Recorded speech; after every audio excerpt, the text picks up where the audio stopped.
Guys, welcome to HardReset.Info channel. Today I have TCL Plex and I want to show you how to fix the problem when your game or application are not visible on your Google Play Store, as in my situation.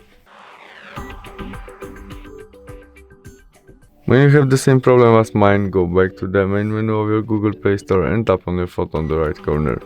In it, choose Settings, Family and there Parental Controls. As you can see now you have page 3 to visible game or applications Mobile Legends game. We need more than page 3 to change it. Tap on it, enter your connect pin and there we can change it from page 3 to maybe allow and include underrated, confirm by understood and save. And that you can also turn off your parental controls by switch off.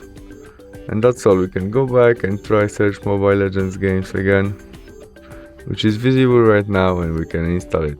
Thanks for watching, see you soon, bye!